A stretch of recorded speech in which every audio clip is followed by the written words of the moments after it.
आइए जानते हैं अप्रैल महीने के तुला राशिफल के बारे में। तो बता दें, अप्रैल महीने में तुला राशि वालों के लिए जो महीने की शुरुआत रहेगी वो थोड़ी कमज़ोर रहने वाली है। आपके खर्चे हद से ज़्यादा बढ़े हुए रहेंगे जो आपको परेशान देंगे। आपके माथे पर चिंता की लकीरें दिखाई देगी। आप इससे मानसिक तनाव को भी महसूस करेंगे और आपको लगेगा कि कैसे इन पर काबू पाया जाए। प्रेम संबंधों में महीने की शुरुआत तनावपूर्ण रहने वाली है, इसलिए बहुत ही सावधान रहे, कहीं ऐसा ना हो कि आपका रिश्ता बिगड़ जाए। वैवाहिक जीवन बिता रहे जातकों के लिए महीना अच्छा रहेगा। आपको कुछ अच्छे परिणाम भी मिलेंगे और अपने जीवन साथी का सहयोग प्राप्त होगा। हालांकि बीच बीच में कहासुनी हो सकती है। नौकरी करने वाले जातकों को अच्छे परिणाम मिलेंगे, आपको सफलता मिलेगी। आपके सहकर्मियों का पूरा सहयोग आपके साथ रहेगा, आपकी नौकरी में बहुत काम आएगा। व्यापार करने वाले जातकों के लिए भी यह महीना अच्छा है। धन प्राप्ति के उद्देश्य से आपके प्रयास शुरुआत में ही होंगे क्योंकि खर्चे ज़्यादा होने वाले हैं। विदेश जाने वाले लोगों का खर्चा तो बढ़ेगा ही, लेकिन आप विदेश जा सकते हैं। हालांकि द्वादश भाव में बैठे केतु के कारण कुछ रुकावटें आती दिखेंगी, लेकिन यात्रा पर जाने से पूर्व अपने दस्तावेज को भली प्रकार जांच लें। विद्यार्थियों को शिक्षा के क्षेत्र में कुछ समस्याएं होंगी जिनसे बाहर निकलने में उन्हें महीने का पूर्वार्ध का पूरा समय लग जाएगा। अब आपके कार्य क्षेत्र के बारे में बताते हैं। तो कार्य क्षेत्र के दृष्टिकोण से जो महीना है आपके लिए अनुकूल रहने की संभावना दिखाई दे रही है। छठे भाव में सूर्य, राहु और शुक्र के प्रभाव के कारण आपके कुछ विरोधी आपको परेशान कर सकते हैं और कार्य क्षेत्र में आपकी छवि बिगाड़ने का प्रयास कर सकते हैं। लेकिन देवगुरु बृहस्पति की दृष्टि आपके एकादश, प्रथम और तृतीय भाव पर रहेगी। इसके परिणाम स्वरूप आप सही बुद्धि से सही निर्णय लेकर अपने विरोधियों को चारों खाने चित कर सकते हैं और अपना काम बेहतर तरीके से कर दिखाएंगे। केवल इतना ही नहीं, आपके साथ काम करने वाले सहकर्मी भी आपको आपके कार्य क्षेत्र में मदद करेंगे, जिससे आपके प्रदर्शन में सुधार का आपको मौका मिलेगा और विपरीत परिस्थितियों से बाहर निकलने में आप कामयाब रहेंगे। महीने की शुरुआत में आपके पास किसी अच्छी नौकरी का मौका हाथ लग सकता है और जो एक अच्छी तनख्वाह भी प्रदान करेगी। यदि आप नौकरी बदलना चाह रहे हैं तो आपके लिए स्वर्णिम मौका है। व्यापार करने वाले जातकों के लिए भी महीना अच्छा रहेगा। बृहस्पति और बुध सप्तम भाव में विराजमान रहेंगे और महीने की शुरुआत से ही आपको अच्छे परिणाम देने लगेंगे। सप्तम भाव में बैठे शनि देव जी की पूर्ण दृष्टि सप्तम भाव पर रहेगी और आपको सही मार्ग से अनुशासन में रहकर व्यापार करने में अच्छी सफलता प्रदान करेंगे।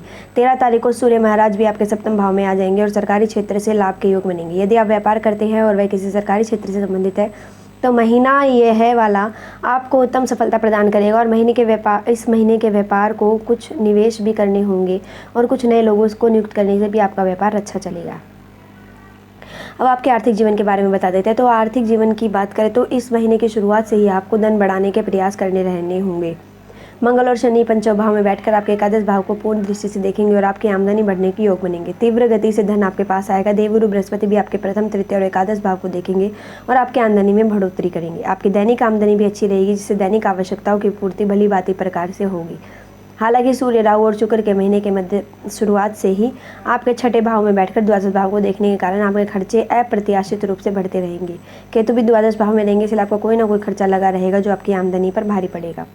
23 तारीख को छठे भाव में आकर इन खर्चों को और बढ़ा सकते हैं मंगल, लेकिन सूर्य 13 अप्रैल को सप्तम भाव में चले जाएंगे और शुक्र भी 24 अप्रैल को अपने सप्तम भाव में प्रवेश कर लेंगे। इससे आपको यह लाभ होगा कि खर्चों में कुछ कमी आनी शुरू हो जाएगी।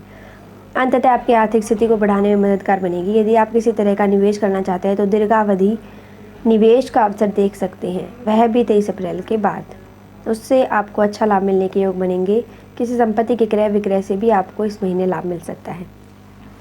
अब आपके स्वास्थ्य के बारे में बताते हैं। यह महीना स्वास्थ्य के दृष्टिकोण से कमजोर और उतार चढ़ाव से भरा रहने की संभावना है। हालांकि ऊपर वाले की कृपा आप पर बनी रहेगी। देवगुरु बृहस्पति पूरे महीने आपकी राशि पर प्रभाव डालेंगे और आपके प्रथम, तृतीय और एकादश भाव को संभालेंगे, जिससे स्वास्थ्य उस हद तक नहीं बिगड़ने देंगे जिस हद तक बिगड़ सकता है। पंचम भाव में शनि और मंगल के कारण आपको पेट से संबंधित रोग, चयापचय से संबंधित समस्याएं और पाचन तंत्र की बिगड़ने की स्थिति बन सकती है। इसके अतिरिक्त सूर्य, राहु और शुक्र के छठे भाव में रहने पर महीने के उत्तरार्ध में मंगल, शुक्र, राहु के छठे भाव में रहने के कारण बड़ी आंत से संबंधित कोई समस्या भी आपको परेशान कर सकती है। नेत्र योग होने और अनिद्रा की समस्या भी आपको परेशान कर सकते हैं, इसलिए इस महीने अपने स्वास्थ्य का पूरा ध्यान दें। देवगुरु बृहस्पति आपको इतनी बुद्धि दे रहे हैं कि आप अपने स्वास्थ्य को सभी चीज़ों से ऊपर रख सकें और अपनी प्राथमिकता में रखने के कारण आप स्वास्थ्य को स्थान दें और गतिविधियों में शामिल हो जो आपको स्वास्थ्य समस्याओं से बचा सके। ऐसा करने से आपका स्वास्थ्य उत्तम रहेगा और आपको समस्याओं से छुटकारा भी मिलेगा। अब आपके प्रेम वैवाहिक जीवन के बारे में बता देते हैं। तो महीने की शुरुआत बहुत ही नाजुक कही जा सकती है। मंगल और शनि जैसे दो विपरीत प्रकृति के ग्रह आपके पंचम भाव में विराजमान होकर आपने अपने प्रेम संबंधों से आपको अलग करने की कोशिश करेंगे, या दोनों ही ग्रह उग्रता के साथ आपके रिश्ते में क्रोध बढ़ाएंगे, आपसी इरिटेशन बढ़ाएंगे, और इसलिए आप एक दूसरे को कुछ भी भला बुरा कह सकते हैं और आप इन कामों से बिल्कुल भी बाज नहीं आएंगे। आपके प्रियतम का व्यवहार भी आपको बुरा लग सकता है, जिससे आपके रिश्ते में तनाव स्पष्ट होगा। हालांकि मासिक राशिफल 2024 संकेत दे रहा है कि 23 अप्रैल को मंगल के पंचम भाव से निकल जाने के बाद स्थिति में बहुत सुधार देखने को मिलेगा और आपका रिश्ता प्रेम से आगे बढ़ेगा। इसलिए आपको पूर्वार्ध को आराम से बिताना है ताकि उत्तरार्ध में अपने प्रेम जीवन का लुत्फ उठा सके। कुंवारे लोगों को महीने की शुरुआत में विवाह का तोहफा मिल सकता है। यदि आप किसी से प्रेम करते हैं तो महीने की शुरुआत में प्रेम विवाह हो सकता है, वह भी कुछ परेशानियों के बाद। विवाहिक जातकों की बात करें तो महीने की शुरुआत बहुत खूबसूरत रहने वाली है। देवगुरु बृहस्पति बुध महाराज जो सप्तम भाव में बैठकर न केवल आपके जीवन साथी को बल्कि आपको ज्ञान और बुद्धि प्रदान करेंगे। आप अपनी दोनों के आपसी समझदारी बनाए रखेंगे, मामलों को समझेंगे, घर और अपने आसपास की परिस्थिति को ध्यान में रखकर आप अपना व्यवहार करेंगे। इससे आपको बहुत लाभ होगा और एक दूसरे के प्रति प्रेम और अपनत्व की भावना बढ़ेगी। आपका रिश्ता मजबूत होगा। महीने के उत्तरार्ध में कुछ समस्याएं सामने आ सकती है क्योंकि सूर्य अपनी उच्च राशि मेष में आपके सप्तम भाव में 13 अप्रैल को प्रवेश कर जाएंगे और 24 अप्रैल को शुक्र भी उसके सप्तम भाव में आ जाएंगे, जबकि बुध 9 तारीख को वापस छठे भाव में चले जाते हैं।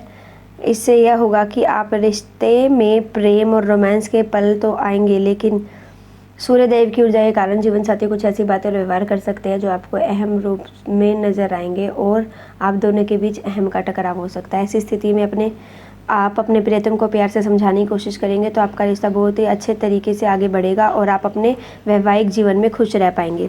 आइए अब आपके पारिवारिक जीवन के बारे में बता देते हैं। यह महीना पारिवारिक दृष्टिकोण से देखें तो ठीक ठाक रहने की संभावना है। दूसरे भाव के स्वामी मंगल महाराज कुंडली के पंचम भाव में विराजमान होकर आपसी संबंध को अनुकूल बनाने में मदद करेंगे।